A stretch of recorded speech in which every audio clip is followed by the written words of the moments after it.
Bengali cooking ব্লগে আপনাদের স্বাগত জানাই। আজকে আমি ফিশ কারি বানাবো, মাছের কারিয়া বানিয়ে দেখাবো। এই দেখুন, রেসিপিটি প্রথম থেকে শেষ পর্যন্ত দেখতে থাকুন। আর আমার চ্যানেলে প্রথম হয়ে থাকলে প্লিজ চ্যানেলটি সাবস্ক্রাইব করে দেবেন। প্রথমে আমি কড়াইতে তেল নিয়ে নিয়েছি। এখানে একটু তেল বেশি করেই নিয়েছি। আর এখানে আমি তেলটা গরম করতে দিয়েছি। এখানে মাছ নিয়েছি, মাছটা আগে থেকেই ধুয়ে রেখে দিয়েছিলাম। মাছের লবণ আর হলুদ ভালো করে মাখিয়ে নিচ্ছি।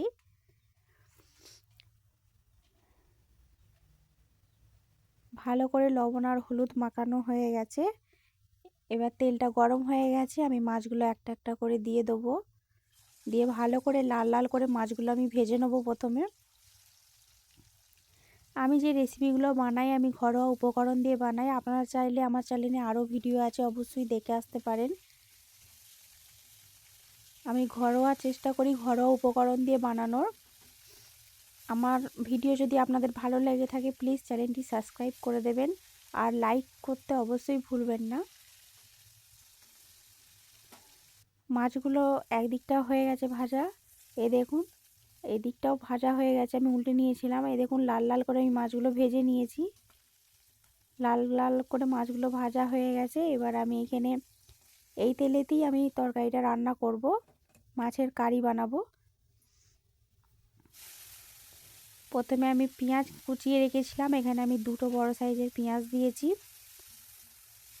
পেঁয়াজটা সরু সরু করে ভালো করে কেটে নিয়েছিলাম, কেটে ধুয়ে রেখে দিয়েছিলাম। এটা তেলের ওপর দিয়ে ভালো করে পেঁয়াজটা একটু লাল করে ভেজে নেব।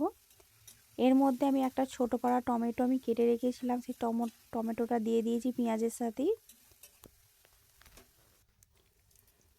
এবার ভালো করে একটু লাল লাল করে ভেজে নেব। তেজপাতা আমি দিয়েছি, এখানে একটা তেজপাতা আমি কেটে ভালো করে দু আধখানা করে নিয়েছি, দু টুকরো করে আমি দিয়েছি। আপনারা তেলের ওপর অবশ্যই তেজপাতাটা দেবেন, আমি দিতে ভুলে গেছিলাম, তারপরে দিয়েছি। এখানে আদা রসুন বাটা আমি 1 চামচ মতো দিয়েছি, ছোট চামচের।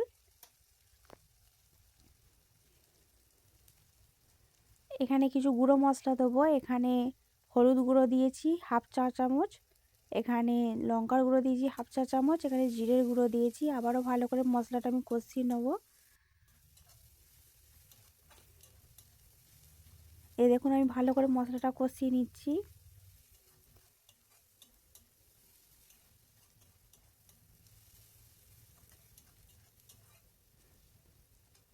আমি মশলাটা যেভাবে কষিয়ে নিচ্ছি আপনারা ওইভাবেই কষিয়ে নেবেন। তারপর এখানে আমি কাশ্মীরি লঙ্কার গুঁড়ো অল্প 1 চামচের মতো আমি ব্যবহার করেছি, 1 চামচ, চা চামচের 1 চামচ। আবারও ভালো করে মশলাটা এইভাবে কষিয়ে নিচ্ছি। এই দেখুন আমি এখনও জল অ্যাড করিনি। ভালো করে মশলাটা কষিয়ে নিয়েছি, এই দেখুন এইভাবে। এবার সামান্য একটু জল দিয়ে দেবো, মশলাটা যাতে না পুড়ে যায় তার জন্য সামান্য একটু জল দিয়ে দিয়েছি।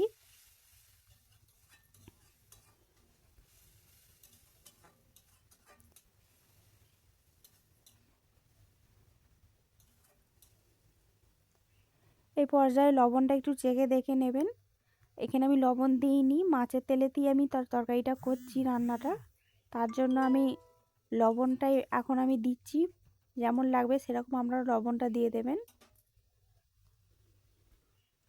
এটা পেঁয়াজটা যাতে গলে যায় তার জন্য আমি চাপা দিয়ে কিছুক্ষণ রেখে দিয়েছিলাম।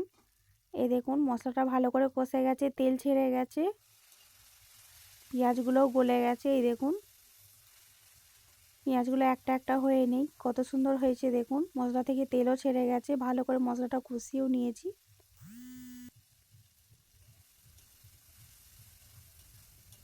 মশলাটা এভাবে কষিয়ে নেওয়ার পর ভালো করে কষিয়ে নেওয়ার পর মশলাটা, এবার এখানে সামান্য জল অ্যাড করব।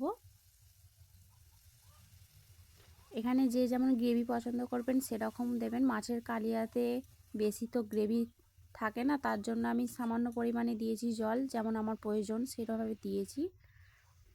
আপনাদের যে যেমন গ্রেভি পছন্দ করে সেরকম দেবেন জলটা। এবার ভাজা মাছগুলো এই ঝোলের ওপর দিয়ে দেবো। ঝোলটা আমার ফুটে গেছে, তারপর আমি ভাজা মাছগুলো দিচ্ছি। এখানে আমি 4 পিস মাছ দিয়েছি আর একটা আমি ভাজা রেখে দিয়েছি। এই দেখুন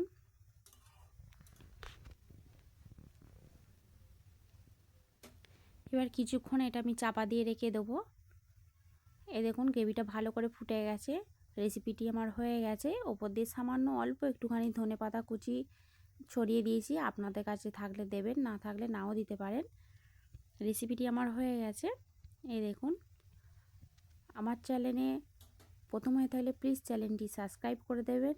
আর আমার ভিডিওটা যদি আপনাদের খুব পছন্দ হয়ে থাকে, ভালো লেগে থাকে, অবশ্যই কমেন্টে জানাবেন কেমন হয়েছে। আমার চ্যানেলে আরও ভিডিও আছে, আপনারা চাইলে দেখে আসতে পারেন। ভিডিওটি কেমন হয়েছে অবশ্যই জানাবেন।